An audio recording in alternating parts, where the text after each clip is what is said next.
오늘 말씀을 통해서 주어가 분명한 삶을 살자 하는 제목의 말씀으로 말씀을 나누려고 합니다.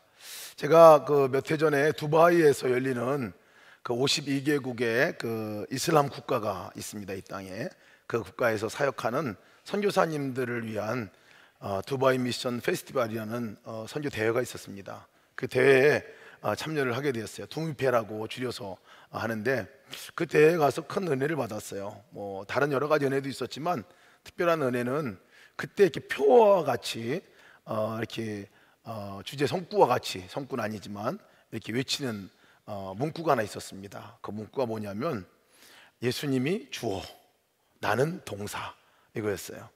예수님이 주어, 나는 동사. 이 문구가 있더라고요. 보자마자 무슨 말 하는지 알겠더라고요. 그러면서 이 주제를 선교사님들에게 말씀을 하시는 거예요. 예수님이 주어가 되는 삶. 우리의 삶은 이미 예수님이 주어가 되시고 우리는 동사의 삶이다 하는 그런 메시지였습니다. 좀 듣고 굉장히 제가 그렇지, 예수님이 주어가 되시고 내가 예수님을 따라가는 그 삶을 살아야 하지 하는 깨달음이 있었어요. 근데 사실 그거보다도 거기 진짜 하고 싶었던 얘기가 이 주어가 바뀐다는 거예요.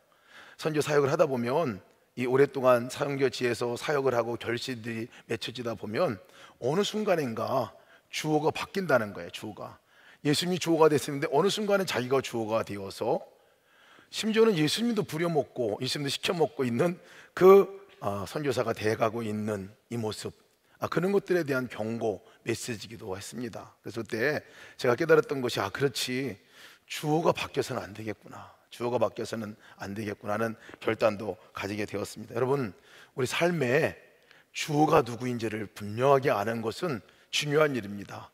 그 주어가 바뀌어서 안 돼요. 예수님이 주어가 되어야 할 때가 있고 저희가 또 주어가 되어야 할 때가 있습니다. 예수님이 해야 할 일은 예수님이 하셔야 돼요. 그리고 우리가 해야 할 일은 우리가 해야 합니다. 이것이 정말 중요한 진리 가운데 하나라 이렇게 여겨집니다. 오늘 이제 말씀이 그 말씀에 관한 내용이에요. 예수님께 제자들이 부르셨던 내용이 나오는 장면입니다. 예수님 부르신 장면이, 그 다음에 왜 불렀는지, 예수님을 왜 제자들을 삼으셨는지, 특별히 12명을 뽑아가지고 그렇게 하셨는지에 대한 내용이 나옵니다. 제자들을 부르신 그 내용 13절 말씀 한번 보면요, 이렇게 나와 있어요. 또 산에 오르사 자기가 원하는 자들을 부르시니 나온지라. 이렇게 성경은, 한국어 성경은 이렇게 돼 있어요, 개역개정에는. 근데 실제 원문에 보면 또 산에 오르사 예수님께서, 이게 들어가 있어요. 예수님께, 주어가 분명히 들어가 있어요. 예수님께서 예수님이 원하시는 사람들을 부르셨다, 이렇게 나옵니다. 그리고 그 다음 문장이 제자들이 나왔다, 제자들이 나온지라, 이렇게 나옵니다. 부르신 분이 누구냐? 예수님이라고 분명히 얘기하고 있어요. 제자들을 부르신 분이 예수님이에요. 초청하신 분이 예수님이에요. 오늘 보면 원하는 사람들을 불렀다고 그랬어요. 원하는 사람들, 예수님이 원하는 사람들을, 마음에 품는 사람들을 찾아가서 일일이 한 사람 한 사람을 찾아가서 부르신 거예요. 부르신 거예요. 이 부르심, 그 부르심에 응답하고 나온, 따라가겠습니다 하고 나온 사람들이 제자다, 이런 말입니다. 오늘 제자를 부르는 과정이 이렇게 되었어요. 제자들이 먼저 예수님 찾아간 게 아니라는 것을 분명히 하고 있습니다. 예수님이 먼저 찾아오신 거예요. 예수님이 먼저 부르신 거예요. 예수님이 먼저 찾아서 마음에 원하시는 그 사람을 불렀다, 이렇게 얘기하고 있어요. 굉장히 중요한 진리가 여기에 있습니다. 하나님의 사랑, 하나님의 원칙이죠. 하나님께서는 늘 그 사랑을 어떻게 표현하시냐면 찾아오는 것으로부터 표현을 하죠. 찾아와서 부르는 것으로부터 표현을 합니다. 여기 이 자리에 나와 있는 우리 모두가 예배드려 나왔잖아요. 여러분 스스로가 걸어 나온 것 같지만 사실은 그 이전에 여러분 안에 주님의 초청이 있다는 것들을 깨달으셨으면 좋겠어요. 주님이 초청하시고 여러분 그곳에 응답하셔서 이 자리에 나온 거예요. 한 번도 우리가 먼저 간 적은 사실 없습니다. 주님이 늘 오셔서 초청을 해주시는 거예요. 내게로 와라, 나와 함께 가자, 나를 따르자, 나를 따르라, 이렇게 얘기하시는 초청이죠. 근데 이 초청이 제자들을 부를 때 한 번으로 끝난 게 아니라는 사실이에요. 여러분과 저를 부르셨을 때 처음 예수 믿는 사람으로 부르셨을 때, 하나님의 자녀로 부르셨을 때 그때 한 번 부르고 끝난 것이 아니라 이 초청은 매일 반복되는 초청이에요. 매일 반복되는 초청. 나를 주님이 늘 찾아와 계시고 나와 늘 함께 계시고 그리고 나를 바라보고 계시고, 그래서 계속해서 우리에게 초청의 말씀을 해주세요. 나와 함께 가자, 이 말이죠. 저는 이 말씀을 좀 달콤한 얘기로 늘 듣습니다. 달콤한 말씀으로. 이전에 젊은 교회 와서 제가 한번 말씀을 나눴던 성경 본문입니다. 아가서 2장 10절 말씀.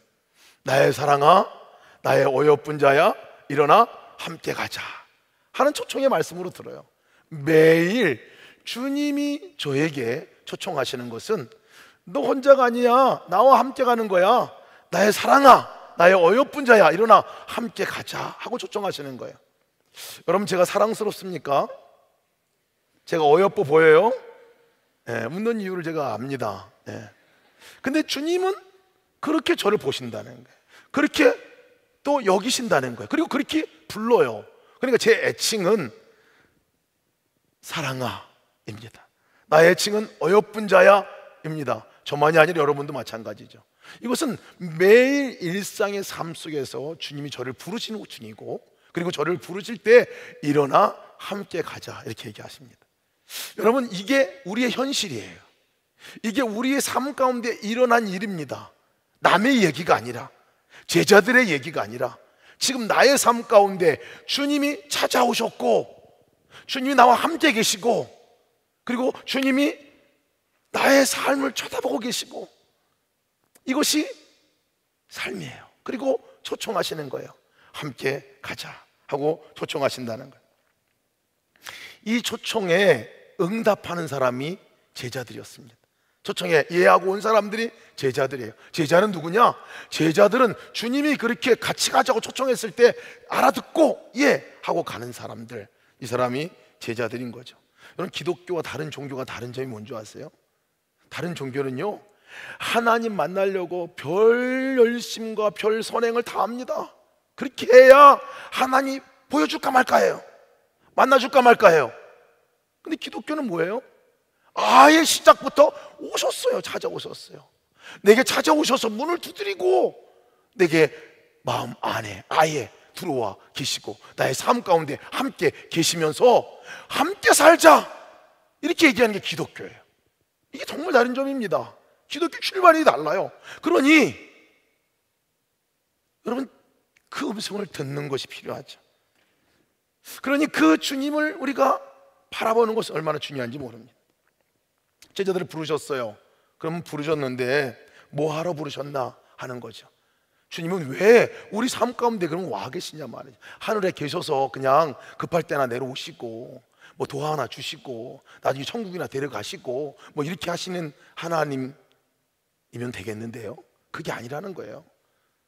그 하나님이 아예 임재하셔 내려오셔서 예수님이 아예 제자들 가운데 찾아오셔서 제자들을 부르셨어요. 그때 왜 부르셨는가? 뭐 하려고 부르셨는가? 제자들과 뭐 하려고 부르셨는가? 오늘 성경에 분명히 나오는 말씀입니다. 14절 말씀이에요. 이에 12를 세우셨으니 자기와 함께 있게 하시고 라고 얘기했어요. 12를 세우셨으니 자기와 함께 있게 하시고 또 보내사 전도도 하며 귀신을 내쫓는 권능도 가지게 하려 하심이니라. 원어의 말씀을 보면요, 크게 두 가지 문단으로 나눠집니다. 문장으로. 예수님께서 저들을, 제자들을 임명하셨다, 그 말씀과 예수님께서 제자들을 보내셨다, 이 두 문장이에요. 두 문장. 임명하신 이유가 뭐예요? 첫 번째 임명하신 이유가 너무나 분명하게 나오는 것은, 임명하신 이유는 제자들과 함께 하기 위해서, 함께 살기 위해서, 아니라 제자들이 예수님과 함께 살게 하기 위해서 부르셨다는 거예요. 그러니까 주님이 우리를 부르신 이유, 찾아오신 이유, 그것은 주님과 함께 살기 위해서 오셨다는 거예요. 그러니까 기독교인의 삶은요, 함께 사는 것부터 시작하는 거예요. 주님과 손 붙들고 가는 것부터 시작하는 거예요. 두 사람이 마주 대하고 결혼을 하면, 그 결혼식을 올리고 나면, 결혼식 올렸으니까 이제 끝 하고 헤어지나요? 결혼식 올린 이유는 함께 살려고 결혼을 한 거죠. 초청하신 이유, 찾아오신 이유는 함께 살려고 오신 거예요. 그러니까 제자들을 부르신데도 분명한 목적이 다른 어떤 일을 먼저 하게 하시려고 부르신 게 아니라는 거예요. 전도하는 일, 귀신 내쫓는 일, 이거 먼저 하게 하시려고 부른 게 아니라 분명한 제자의 정체성은 그리스도인의 정체성과 똑같습니다. 주님과 함께 살게 하기 위해서요. 함께 살게 하기 위해서. 근데 이 두 문장에요, 명확하게 제자들이 주어가 되어 있는 문장은 이거 하나입니다. 제자들이 주님과 함께 하게 하시고 옵니다. 제자들이 주어가요. 제자들이 주어가 돼서 할 수 있는 단 한 가지가 있다면 그것은 주님과 함께 하시고예요. 주님께 나온 제자들이 할 수 있는 유일한 주어가 돼서 할 수 있는 것이 뭐냐면 이거예요. 주님과 함께 하시고 함께 있게 하시고요. 계시록 3장 20절 말씀 보면 똑같아요. 이 말씀하고 똑같아요. 주님이 왜 찾아오셨나? 왜 나를 만나러 오셨나? 왜 내 마음 안에까지 찾아오셨나? 분명한 말씀을 거기에 계시록 3장 20절에 말씀하고 있어요. 저는 주님이 들어오셔서 야 승혜야, 내가 너 찾아간 거 이제 너 목숨 한번 내놔라. 나한테 우리 세계 열방 선교를 위해서 함께 죽자. 이 교회, 한국교회 부흥을 위해서 함께 죽자. 그때까지만 해보자. 뭐 이런 건 줄 알았거든요. 그래서 충성하고 열심히 하는 것이 잘 믿는 건 줄 알았어요. 근데 오늘 성경은 그게 아니에요. 계시록 3장 20절 말씀 보면 볼지어다 내가 문 밖에 서서 두드리오니 누구든지 내 음성을 듣고 문을 열면 내가 그에게로 들어가 그로 더불어 먹고 그는 나로 더불어 먹으리라. 너무나 많이 들었던 말씀 아니에요? 왜 오셨냐? 우리와 함께 밥 먹으러 오셨다. 왜 오셨나? 우리와 얼굴을 마주대하고 함께 대화를 나누기 위해서 오셨다. 하나님의 아들 예수님이 영으로 우리 가운데 찾아오신 이유가 거기에 있다는 거예요. 함께 사귀기 위해서, 친밀한 교제를 나누기 위해서. 놀라운 일 아닙니까? 하나님이 원하신다는 거, 하나님이 가장 원하시는 거 하나만 꼽아보세요. 그러면 나 너와 밥 먹고 싶어, 나 너와 함께 하고 싶어, 나 너와 대화하고 싶어, 나 너와 눈 마주치고 얘기하고 싶어. 이게 주님의 간절한 소망이라는 거예요. 12명이나 되는 세계의 열방, 세계를 변화시키고 하나님의 나라를 이 땅에 이룰 그 중요한 인물들을 뽑을 때에도요, 그 인물들 뽑을 때 목적이 분명했어요. 나와 함께 있고 너희들이 할 수 있는 일 나와 함께 하는 거다 라고 얘기했다는 거예요.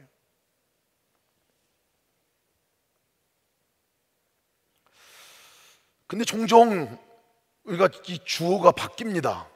주님이 원하시는 것은 함께 있게 하시고 내가 주어가 되는 거는요, 할 수 있는 게 주님과 함께 하는 거거든요. 그런데 바뀌어요. 종종 바뀌어요. 주님 보러 자꾸 함께 해달라고 얘기만 해요. 주님 함께 해주세요. 주님 내려와 주세요. 주님 내게 임재해 주세요. 나와 동행해 주세요. 이 기도는 이미 이루어졌어요. 이 기도는 이미. 이 기도는 목 놓아 얘기할 기도도 아니에요. 이미 이루어진 거예요. 내가 주님을 영접하는 순간, 오늘 세례받은 자매가 있는데요, 그렇게 주님을 영접하고 주님 오세요 하고 세례받고 한 기독교인이라면, 그리스도인이라면 이미 주님께서 그의 삶 가운데 찾아오신 거예요. 한 번도 혼자인 적이 없다고 그랬어요. 우리가 찾아오신 거예요. 이미 찾아오신 거예요. 나의 삶 가운데 오신 거예요. 그런데 우리가 해야 할 일, 정말 주님과 함께하는 일은 내가 그분을 바라봐야 하는 거예요. 내가 그분에게 이야기를 청해야 되는 거예요. 내가 함께 하신 그분을 의식하고 인식하고 그분 손붙들고 함께 나가야 되는 거고, 내가 할 일이걸로요. 이미 와 계신 주님, 그 주님께 자꾸 함께 해 주시옵소서. 이곳에 와 주시옵소서. 최양남 목사님 여기 와 주시옵소서. 여기 있는 거 믿습니다. 화내요, 화내. 이미 와 있는데, 이미 계신데 뭘 또 와 있고 또 계시다고. 제가 할 일은 목사님을 향해 눈을 들고, 목사님 오늘 참 더 멋있어 보이십니다. 진짜 그렇지 않아요? 아멘이 안 되네. 얘기하는 거죠. 얘기하는 거. 이걸 관계라고 말합니다. 이게 함께하는 거예요. 이게 함께하는 거예요. 함께하는 것은 서로가 마주대하고 얘기를 하는 겁니다. 함께한다 하는 의미는 함께 산다는 의미예요. 우리의 기독교의 정체성은 누구와 함께 사는 삶을 사는 거냐면 예수님과 함께하는 삶을 사는 거죠. 함께하는 삶을 사는 거예요.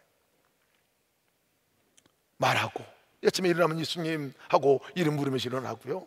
사람들 만날 때 예수님 여기 계시군요. 예수님 내가 어떻게 할까요? 뭐 할까요? 물어보는 거죠. 같이 산다면 물어보잖아요.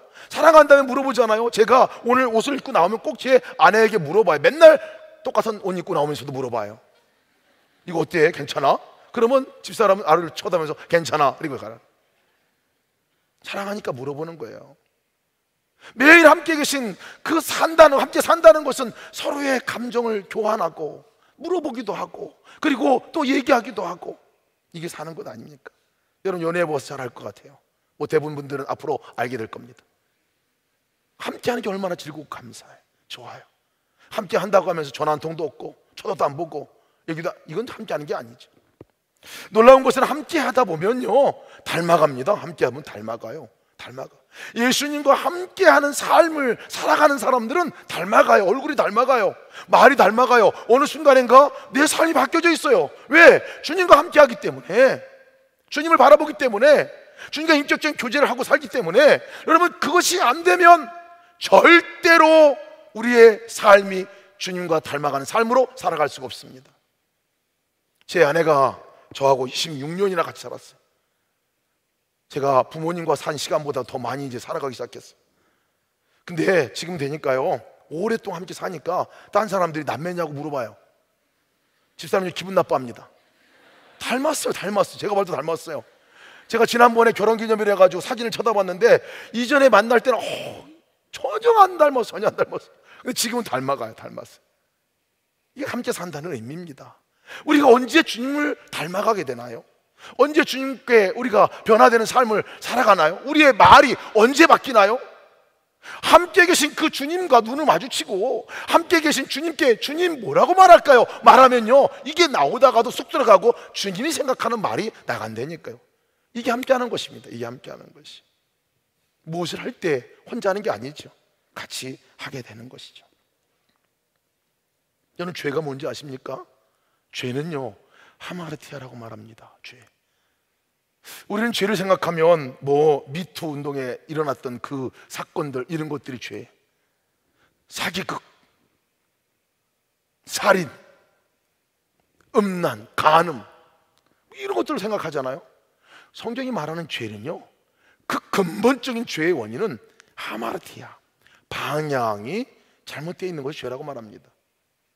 잘못된 방향을 향해서 서 있는 것을 말합니다. 정확한 말하면 화살을 여기다 쏴야 되는데 저기다 쏘는 것을 죄라고 말해요. 이거 하마르티아입니다. 관역이 빗나갔다, 이런 얘기예요. 내가 정말 주님을 바라봐야 하는데 함께 계신 주님 바라보면 주님 안 바라보고 딴 데 쳐다보고 살고 있는 것을 죄다, 성경이 이렇게 정의한다는 거예요. 모든 죄가 거기서부터 나옵니다. 주님과 함께하지 아니하면 우리의 삶이 죄로부터 이길 수 없어요. 여러분 음란한 마음들, 보는 것들, 언제 그것을 우리가 이겨낼 수 있습니까? 우리가 안 돼요. 우리 집안은 안 돼요. 그런데 여러분 주님이 함께 계신 게 분명하게 느껴지면 주님 여기 계시군요 이러면서 누가 같이 이상한 그림을 같이 보겠냐고요. 주님이 함께 계신 게 분명하고 그 주님께 주님 여기 계시군요 이 깨달아지면 죄로부터 자유할 수 있어요. 모든 죄의 원인은 함께 하는 것이 제대로 안 이루어지니까 거기서 죄가 나오는 것입니다. 회개는 뭡니까? 회개는 메타노에오라래요. 이 잘못된 관역을 쏜 곳에서 방향을 전환해서 제대로 된 곳으로 쏘는 것을 말합니다. 돌아선다라는 의미입니다. 주님을 바라보지 못했던 삶에서 내가 주님께로 시선을 옮겼다 그러면 이거 회개다라는 거예요. 이게 회개예요. 딴 데 쳐다보고 살다가 내가 나의 삶 가운데 찾아오시고 함께 계신, 한 번도 떠난 적 없으신 그 사랑의 주님, 나를 향해서 언제나 눈이 마주쳐주나, 언제 나를 쳐다보나, 언제 나에게 관심 갖나, 그렇게 노심초사 늘 바라만 먹고 있는 그 예수님께 시선을 딱 옮기면, 예수님 하고 부르면 예수님이 얼마나 기뻐하시겠냐는 거예요. 이것을 회개라고 말합니다. 회개가 이것입니다. 여러분 회개하는 삶 사시기를 주님의 축원합니다. 우리가 주님을 바라봐야 돼요. 근데 이 회개라는 단어에 메타노에오라 보면 함께 동침하다라는 뜻이에요. 노에오가 동침하다는 뜻. 아니 회개라는 단어가 어떻게 또 그런 의미가 있나 싶어요.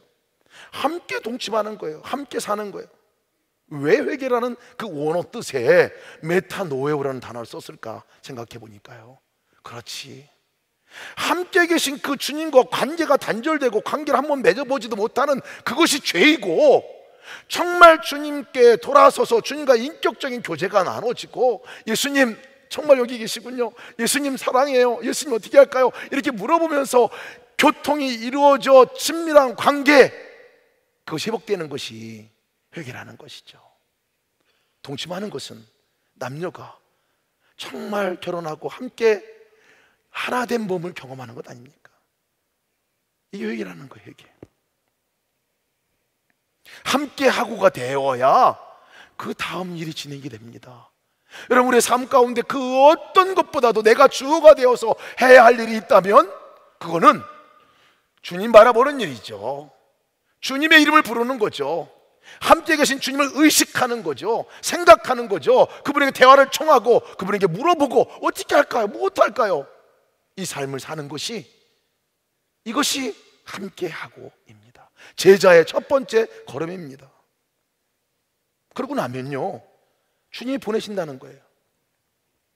주님이 보내시는데요, 전도도 하게 하시고 귀신을 내쫓게도 하시고 하는 능력을 주신다고 말씀하고 있어요.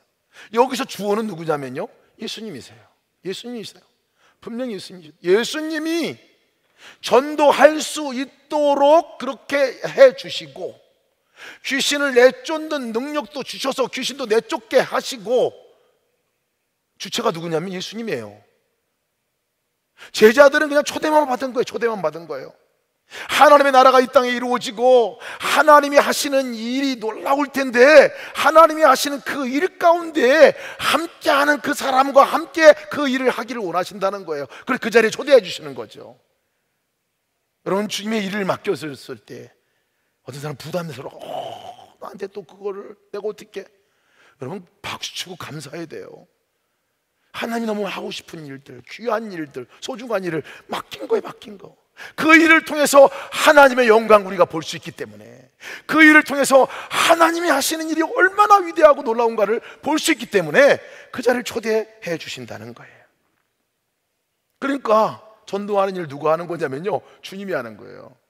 귀신을 내쫓고 모든 사역들 누가 하는 거냐면 주님이 하시는 거예요. 주님이 하시는 거예요. 주체가 주님이에요. 책임자가 주님이에요.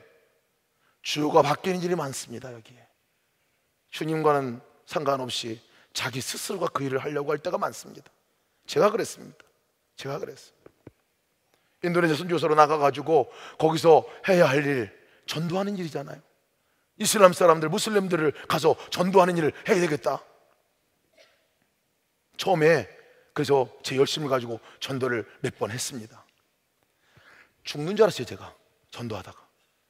제가 운동을 같이 하는 운동 파트너가 있었는데, 처음에 언어도 안 될 때였어요. 그때 이 친구에게 제가 복음을 전했어요. 복음을 전했더니 뭐 난리가 났어요. 예수 그리스도를 전했다고 뭐 그렇게 착하던 사람이 마치 마귀가 된 것 같아요. 막 그냥 싸대고 막 그렇게 할 거면 우리 관계 끊는다 그러고 다시 보지 말자 그러고, 와, 제가 깜짝 놀랐어요. 그렇게 전도하고 싶은 마음들이 생겼는데요, 그 생각하면 잘 안 되는 거예요. 그럴 때 1년이 그렇게 지났습니다. 1년이 지나고 나서 송구 영신 예배 때 제가 성경 말씀 뽑는 게 있어가지고 이렇게 1년 성구를 뽑잖아요. 그 말씀 붙들고 1년을 사는 거예요. 그래서 거기는 한인교회를 처음 가봤어요. 가서 뽑았는데 말씀을 딱 받자마자 제가 열이 확 받았어요. 1년간 붙들어야 될 말씀인데 축복의 말씀이 아니기 때문에 그랬어요. 스스로 속이지 말지니 하나님은 업신여김을 받지 아니하시나니 사람이 무엇을 심든지 그대로 거두리라. 아니, 목사님이 하고 많은 성경 구절 가운데 이 구절을 넣어가지고 내가 뽑겠나, 이런 마음도 들기도 하고. 근데 그 말씀이 계속 묵상이 되는 거예요. 그러면서 하나님께 물었어요. 하나님, 내가 뭘 속였다고 그래요? 나 1년 동안 신학교 사역도 열심히 하고 가서 교회도 열심히 가서 섬기고 그랬어요. 열심히 섬겼어요. 열심히 뿌렸다니까요. 그랬더니 주님이 저한테 단도직입적으로 하시는 말씀이, 너 무슬림에게 몇 명에게 복음 전했냐? 뭐 얘기를 하는 거예요. 아무리 따져봐도 그때 제가 충격받고 나서 그냥 전한 게 별로 없어요. 아예 없는 것 같아. 그리고 이 말씀이 저한테 주는 말씀이었어요. 그래서 제가 주님께 물었습니다. 주님, 어떻게 해야 되나? 칼질을 물어. 주님, 어떻게 해야 되나요? 내가 뭐 해볼 날이 안 돼가지고 그래도 어떻게 해야 되냐? 이 물었어요. 그랬더니 그래서 제가 핑계는 댔죠. 무슨 핑계를 댔냐면, 아니 무슬림 만날 기회가 있어야 만나죠. 저는 전도하죠. 이렇게 얘기했거든요. 왜냐면 저는 신학교에 사역을 하고 교회를 방문하고 그 일도 너무 바빠가지고, 그래서 핑계가 좋잖아요. 그래서 그래서 못한 거예요. 이렇게 얘기했거든요. 그랬더니 당장 주님이 저한테 주셨던 마음은, 너 택시 타라. 그러면 택시 타라는 거예요. 예, 택시 타라. 가만히 보니까 택시 타면요, 택시 기사들이 다 95% 이상이 무슬림이에요. 택시 타라는 거예요. 제가 선교지를 나갈 때 비행기를 타고 또 가고, 또 거기까지는, 공항까지는 택시를 타고 가는데 한 1시간 반 정도 걸립니다. 택시 타고 가라는 거예요. 다른 차를 태워놓고 가기도 하고 그랬는데 택시 타라는 거예요. 타봤어요. 타자마자 딱 이제 그래서 택시를 탔는데요, 뭘 어떻게 해야 될지 모르겠는 거예요. 어디서 시작을 해야 될지 모르겠는 거예요. 그때 제가 주님께 또 물었어요. 주님 이제 뭐 하죠? 그때 제게 주시는 말씀이, 너 그 사람한테 이슬람에 대해서 물어봐라. 네가 크리스찬인 걸 밝히고 이슬람에 대해서 물어봐라. 그래서 물어봤어요. 내가 한국에서 온 이 기독교인인데 너네 이슬람에 대해서 좀 가르쳐주면 좋겠다. 나 그거 알고 싶다. 그러면요, 한 30분에서 40분까지 쉬지 않고 얘기합니다. 쉬지 않고 5가지 기둥부터 시작해가지고 알라는 위대하시다 이거부터 시작해가지고 막 얘기해. 한 쉬지도 않아요. 한 30분 40분 쉬죠. 제가 만난 모든 사람이 그랬어요. 모든 사람이. 그렇게 하고 나면 좀 지치고 나면 이제 자기도 힘드니까 가만히 있어요. 그럼 제가 주님께 물어봐요. 주님, 이제는 어떻게 할까요? 그러면 주님이 주시는 마음이, 그러면 이제는 이사 알마시에 대해서 물어봐라 그래요. 여러분, 이사 알마시가 누군지 알아요? 이사 알마시가 알꾸란에 나오는 예수 그리스도라는 뜻이에요. 이사가 예수, 그리스도가 알마시예요. 알꾸란에는요, 예수님이 그리스도다, 예수님이 메시아다, 예수님이 구원자다 분명히 나와요. 사실 이게 자기들이 모르는 거지. 그래서 이사 알마시에 대해서 물어봐라 그래요. 그래서 제가 또 물었어요. 이사 알마시에 대해서 아냐? 그랬더니 알아요. 알꾸란에 예수 그리스도가 위대한 선지자로 나오기 때문에 알아요. 선지자 중에서 큰 선지자로 나오기 때문에 알아요. 한참 또 얘기를 하는데 10분 이상 넘지를 않아요. 그거는 예수님에 대해서 10분 한참 또 10분 동안 얘기하고 나서 조용하면 제가 또 주님께 물었어요. 이제는 뭐 하죠? 근데 주님께서 하시는 말씀이, 네가 얘기해라 이제. 네가 얘기해라. 그래서 뭔 얘기? 그랬더니 네가 얘기해라. 그 다음 얘기를 네가 하면 되지 않느냐. 여러분, 이 무슬림들이 이사 알마시에 대해서 어디까지 알고 있느냐면, 예수님이 십자가에 돌아가시기 전에 들린 바 되어서 승천했다고 나옵니다. 십자가 복음이 없어요. 십자가의 내용이 없어요. 그거를 주님이 말씀하시는 거예요. 그 이후부터 네가 얘기하라. 그러면 제가 입에 거품을 물고 그 다음부터 얘기를 시작합니다. 그걸 제가 알잖아요. 그건 제가 알잖아요. 막 얘기를 해요. 그럼 가만히 들어요. 자기가 들어요. 여러분, 이 인도네시아 땅에서요, 복음 전하면 저 같은 경우는 바로 추방이에요. 잡히면 바로 추방이에요. 불법이에요. 불법. 알꾸란에 뭘 인용하고 그러면 그냥 바로 감방 가는 거예요. 이 자카르타 도지사가 지금 그거 안 인용했다고 깜빵 가 있거든 지금. 그런 거예요. 근데 이거는 합법적인 전도 방법이에요. 합법적인 전도 방법. 그잖아요. 자기들이 벌써 이슬람에서 얘기했지. 예수님에 대해서까지 얘기했지. 저가 얹어서 얘기한 것밖에 없잖아요. 이거 불법 아니에요. 합법적인 거예요. 이야, 놀랍다. 하나님이 방법을 가르쳐 주시니까 그렇게 쉽더라고요. 그렇게 전도가 어려웠는데 그냥 함께 계신 주님께 주님 어떻게 할까요? 물어보니까 한 걸음 한 걸음 인도해 주셔서 제가 있는 동안에 그렇게 전도를 했어요. 너무 행복하더라고요. 여러분, 하나님이 일을 하는 거 우리가 너무 내가 하려고만 하니까 어려운 거예요. 너무 어려워져요. 주어가 바뀌면 안 돼요. 주님의 일을 내가 막 죽도록 하려고 그래요. 막 그냥 죽도록 하려고 그래요. 주님 생각 한 번도 안 하고 그냥 하려고 그래. 제가 선교지에 나올 때 우리 선교지에 나오는 단기 선교팀들에게 꼭 해주는 말이 있습니다. 뭐라고 얘기하냐면, 오늘부터 우리 선교팀들, 여기 다녀가신 분들도 많이 있네 보니까, 선교팀들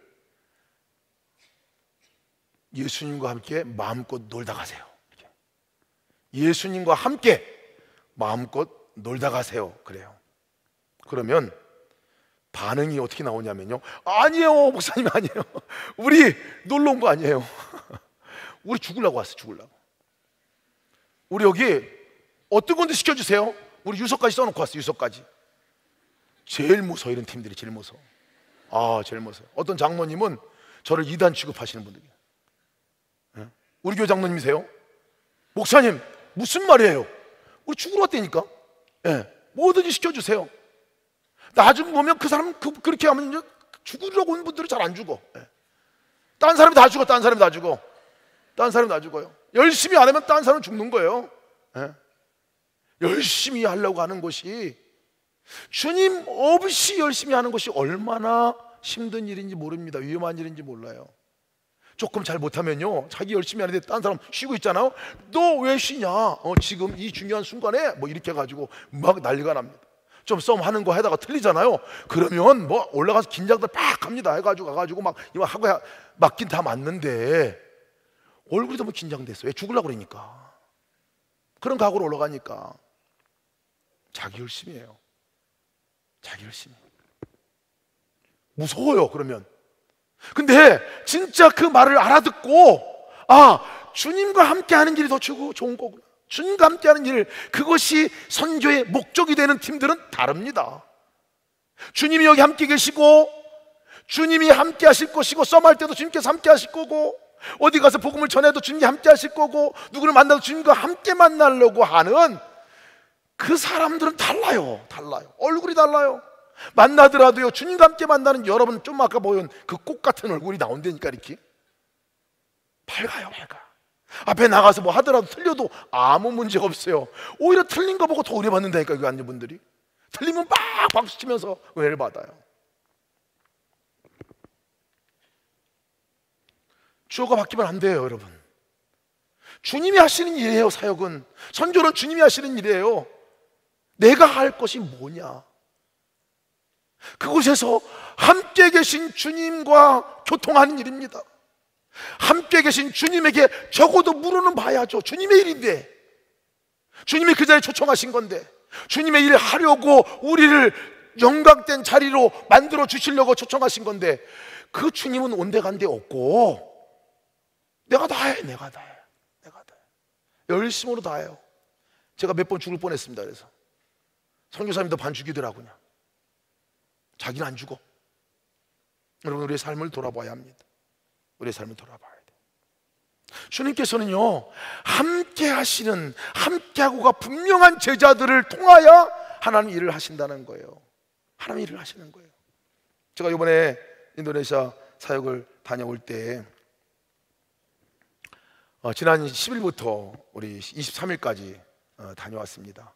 여기 또 인도네시아 팀들도 오늘 이번에 가시는 팀들도 있던데요, 이번 일정은 예수 동행 운동을 인도네시아 땅에 일으키기 위해서 그 마음으로 갔습니다. 그래서 그곳에서 예수 동행 일기 세미나를 인도네시아 교회에도 하고, 중국계 인도네시아 교회도 하고, 중국 사람들이 와서 훈련받는 단체에도 하고, 목회자들과 시골에 있는 또 신학생들 모아놓고 하고, 세미나를 여러 번 했습니다. 그거 하는 것은 제가 큰 어려움은 없었는데, 제게 하나 어려움이 있었어요. 그건 뭐냐면, 저보고 인도네시아 말로 주일날 설교를 하라고 그러더라고요. 그래서 인도네시아 말로 설교를 하면 중국계 교회이기 때문에 중국말로 통역을 해준다 그러더라고요. 거기 있는 분이. 엄청 부담이 되더라고요, 제가. 왜냐하면 제가 인도네시아를 떠난 지가, 인도네시아 말을 안 한 지가 거의 7년이 됐거든요. 그러니까 인도네시아 말로 다시 하려고 하니까 이것을 못 하겠는 거예요. 그래서 처음에는 못 한다고 그랬어요. 근데 주님께서 딱 저에게 책망하시는 게 뭐냐면, 네가 한 적이 있냐? 네가 한 적이 있냐? 이 말이었어요. 네가 하냐? 내가 하지? 이 얘기였어요. 그 얘기 듣는 순간에 확 접었어요. 왜냐하면 제가 그런 경험을 여러 번 했기 때문에, 이건 주님의 사인이구나. 그래서 한다고 그랬어요. 그러나 마음에 부담은 되더라고요. 왜냐하면 제 인도네시아 실력을 알기 때문에. 7년간 쉬었던 그 인도네시아 말이 얼마나 어눌하고 얼마나 단어가 빼먹고 하는 그 말인 거를 제가 알기 때문에 굉장히 긴장이 되는 거예요. 세미나도 은혜 가운데 잘 인도가 됐습니다. 한국말 했기 때문에 인도네시아 말 통역하고 어떤 때는 중국어로 통역하기도 하고 했어요. 근데 인도네시아 말로 설교를 하려고 그러니까 주일 아침부터 긴장이 되는 거예요. 그때 계속해서 주님께서 말씀하시는 게 뭐냐면, 야 김승혜, 한 번도 네가 설교한 적이 없어. 한 번도 네가 한 적 없어. 여태까지 모든 거 내가 한 거잖아. 근데 네가 하려고 그러냐? 그런 말씀 다시 반복해 주셨어. 그렇죠 주님, 주님이 하실 거죠. 그리고 앞에 나가서 설교를 했어요. 3부 예배가 있었습니다. 1부 인도네시아어로 하고 중국어로 통역하고, 2부는 또 한국어로 통역하고 인도네시아에 있는 또 예배가 있어가지고 한국어로 여기 설교하면 또 인도네시아 말로 통역하고, 3부는 인도네시아 말로 얘기하면 중국어로 통역하고, 이런 설교였어요. 첫 번째 설교단에 올라가서 말씀을 전하는데 깜짝 놀랐어요. 제가 그렇게 인도네시아 말 잘하는지 몰랐어요. 제가 인도네시아에 있을 때도 그렇게 말 못했거든요. 근데 제가 말이 술술 나오더라고요. 이렇게 술술. 이거 나오네? 나오더라. 근데 더 놀라운 거는 이 통역하시는 분이 한 문장도 빼지 않고 다 통역을 하시더라고요. 나중에 알고 보니까 이 통역하시는 분이 베테랑이에요. 제가 어떤 말을 했는지는 잘 모르겠지만 통역하시는 분이 정확히 통역을 하는 것 같아요. 설교를 그분이 다 하신 것 같아요. 그분이 다 하신. 근데 저는 인도네시아 말로 막 말하는데 이분이 은혜 받아가지고 막 얘기를 하는 거예요. 그래서 그렇지, 다시 깨닫게 됐습니다. 주님과 함께하는 게 분명하지 않으면 어떤 일도 할 수 없는구나.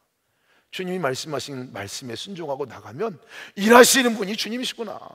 전도도 주님께서 하시는 거고 설교도 주님께서 하시는 거고, 그냥 순종함으로 내가 거기 서 있고 내가 할 수 있는 유일한 것이 있다면 그거는 주님의 얼굴을 바라보고 주님께 물어보고, 주님 어떻게 할까요? 물어보고, 주님 이거 그렇게 해도 되나요? 하고 물어보고 주님께 그냥 맡겨드리고 그 주님과 함께 가는 것뿐이구나. 설교하기 전에 제가 강단 앞에 밑에 있을 때 제가 다시 외우는 말씀이 있었어요. 나의 사랑아, 나의 어여쁜 자야, 일어나 함께 가자. 그 말씀을 외웠어요. 분명하더라고요. 그렇지, 주님이 하시는 거지. 나를 사랑하는 자, 나를 어여쁜 자라고 말씀하신 예수님께서 일어나 함께 가자고 했으니 그분이 하시겠지. 그분이. 아마도 제가 앞으로는 어떨지 모르겠지만요, 지금까지 인도네시아어로다가 가장 잘한 설교가 그때 설교가 아닐까 싶습니다. 믿거나 말거나. 제가 여러분 꿩 키우는 데를 가봤어요. 여러분 꿩 아시죠? 꿩 아름답습니다. 우리나라 한국 꿩은. 이 한국 꿩은 날아갈 때가 정말 멋있어요. 특히 순놈, 수컷이. 근데 꿩을 키우는 데 가봤는데 이렇게 담벼락을 이렇게 쳐놨더라고요. 그러니까 요 정도 높이에 펜스를 이렇게 쳤어요. 그물로다가. 근데 그 안에 꿩이 있는데 꿩이 모이를 열심히 주워 먹더라고요. 그래서 제가 보니까 이상한 거예요. 아니 명색이 새인데 어떻게 이 지붕도 없는데 꿩이 못 날아가고 있지? 모이만 주워 먹는 거 넓어요. 그리고 그 주변에 아무것도 없어. 장애물도 없어. 그냥 마치 운동장에 풀어놓은 것 같은 느낌이에요. 근데 꿩이 모이만 열심히 주워 먹더라고. 그리고 다니는 거예요. 진짜 이상하다. 어떻게 꿩이 저렇게. 그래서 제가 자세히 이 발을 쳐다봤어요. 발에 뭐 낚싯줄로 묶어놨나. 자세히 보니까 아무것도 없어요. 묶어놓은 것도 없어요. 혹시 나뭇덩어리 같은 거 이렇게 붙여놨나? 그것도 없어요. 혹시 그 날개 쭉지를 부러뜨려놨나? 보니까 그것도 아니에요. 이상하다 얘가. 그래서 그냥 왔어요. 근데 얼마 있다가 저희 교회에 탁구대회가 있었어요. 지방에서. 그때 감리사님이 오셔가지고 설교를 하시는데 꿩 얘기를 하시는 거예요. 자기네 교인 가운데 꿩 키우는 교인이 있다는 거예요. 근데 꿩 키우는 교인인데 그 꿩 키우는 방법이 너무나 간단하다는 거예요. 그러면서 하신 얘기가 꿩은 생리상 하늘을 봐야 날아갈 수 있대요. 하늘을 봐야. 생리상. 그래서 숲 안에서 아무리 많은 장애물이 있어도 하늘이 딱 보이면 날아갈 수 있다는 거예요. 하늘이 보이면. 근데 하늘이 안 보이면 세상 없어도 못 날아간대요. 요거를 이 꿩 사육하시는 분들이 안 거예요. 그래가지고 그래서 이 꿩이 그래서 운동장에 풀어놔도요, 운동장에 풀어놔도 하늘만 못 보게 하면 못 날아간다는 거예요. 그래서 어떻게 하냐면 책받침을 2개를 딱 잘라가지고 딱 씌워요. 딱 붙여. 꼬무줄을 딱 묶어.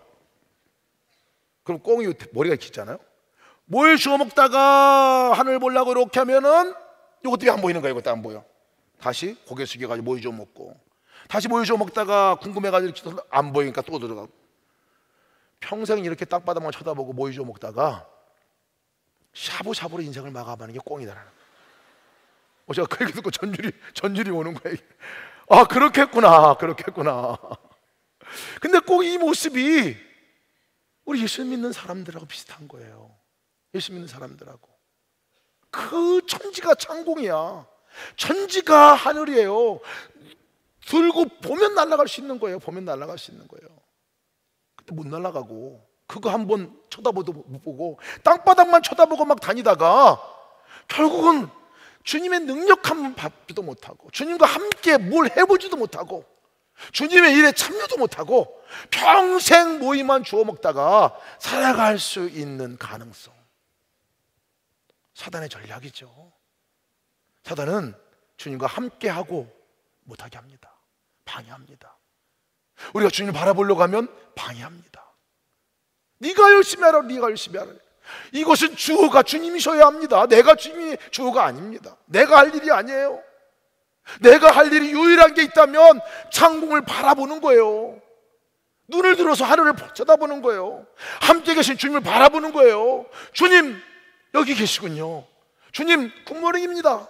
주님 오늘 너무 좋습니다. 오늘 정말 기분 꿀꿀합니다. 주님께 우리 말을 할 줄 알고, 대화를 하고, 실제 인격적으로 함께 살아가는 삶이 되어질 때에 그때 창공을 할 수 있는 거 아닙니까? 이것이 우리 그리스도인의 정체성이 되어야 합니다. 이것이 우리 믿는 자들의 삶이 되어야 합니다. 함께하고 안 되면 전도도, 귀신 쫓아내는 일도, 주의 일도, 우리 삶 가운데 주님의 역사를 일으키는 어떤 일도 우리는 경험할 수가 없다는 거예요. 사랑하는 여러분, 주님과 함께 살아가는 삶은요, 해도 되고 안 되는 게 아닙니다. 생명은 주님 외에는 없습니다. 우리를 살리시고 우리의 삶께서 건져내시고 우리를 이끄시고 구원하실 분은 주님 외에는 없어요. 우리의 한계를 뛰어넘어서 우리가 이 땅을 살아갈 수 있는 것, 이 죄된 삶 가운데 살아가 그것을 넘어 살아갈 수 있는 방법이 없어요. 우리 의지가 되나요? 안 돼요. 의지가 안 돼요. 주님이 그것을 할 수 있도록 해주시잖아요. 주님을 바라보고 주님과 함께 살아가면 그것이 가능해져요. 그러니 여러분, 기분 좋을 때 바라보고 안 좋을 때 안 바라보고, 이게 아니라는 거예요. 생명의 근원이 주님이십니다. 그 주님이 우리를 찾아오셨어요. 멀리 계신 분이 아니에요. 우리 떠난 분도 아닙니다. 한 번도 우리를 떠난 적 없고 버린 적 없이 우리와 동행하시는 그분, 여러분, 그분과 함께하는 삶이 되시기를 주님의 이름으로 축원합니다. 그분과 함께 살아가는 삶을 사시기를 주님의 이름으로 축원합니다. 함께 우리 기도합시다. 기도할 때 우리 함께 주님께 그렇게 기도합시다. 우리의 삶의 주인은 주님이십니다. 주님이 우리의 삶을 구원하실 수 있고 이끄시고 우리의 삶 가운데 우리를 주님의 영광의 자리로 불러 이끄실 수가 있습니다. 근데 우리가 할 일을, 우리가 주어가 돼서 할 일 하나, 주님을 바라보는 일, 주님과 함께하는 일, 주님의 이름을 부르는 일, 삶 속에서 주님을 의식하는 일, 이 일입니다. 주님, 내가 주님 바라보고 살아가게 하시고 주님과 동행하는 삶을 살 수 있도록 축복하여 주시옵소서. 내가 그 결단을 하고 나갑니다. 우리 주님의 이름 한번 부르고 통성으로 기도하시겠습니다. 주여